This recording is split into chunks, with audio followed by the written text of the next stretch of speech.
Satlantas Polres Ambon rutin lakukan razia kendaraan roda 2.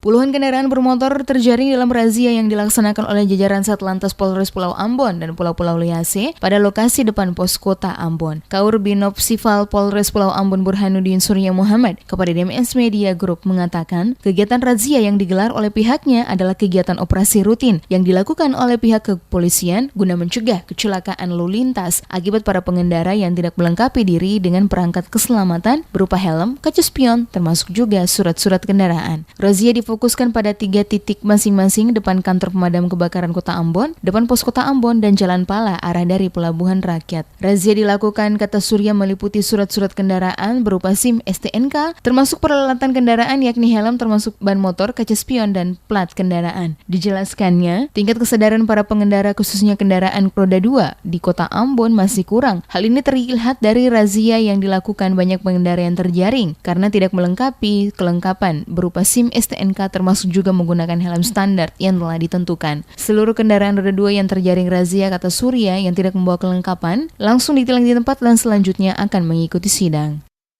Ini adalah operasi rutin kepolisian dalam yang pertama untuk mencegah terjadinya kecelakaan lalu lintas, karena sebagian besar kecelakaan lalu lintas pasti berawal dari pelanggaran dari para pelanggar, entah itu dia tidak pakai helm, tidak pakai SIM, atau berkendara dalam keadaan mabuk. Sebagian besar kecelakaan di Ambon berawal dari kecelakaan dari pelanggaran dari pelanggar itu sendiri sehingga berakibat pada laka lantas.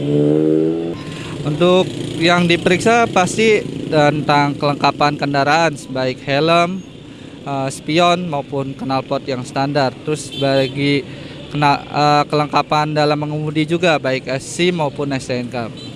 Kegiatan razia yang dilakukan oleh jajaran Satlantas Polres Pulau Ambon dan Pulau-Pulau Liase sebagai bentuk untuk menciptakan ketertiban berkendara di dalam Kota Ambon, sekaligus meminimalisir tingkat kecelakaan yang terjadi. Selain itu juga mencegah masuknya motor berplat nomor bodong dari luar Kota Ambon tanpa surat-surat resmi. Terlihat di lapangan, banyak pengendara kendaraan roda 2 yang terjaring razia diakibatkan tidak membawa surat-surat kendaraan mereka.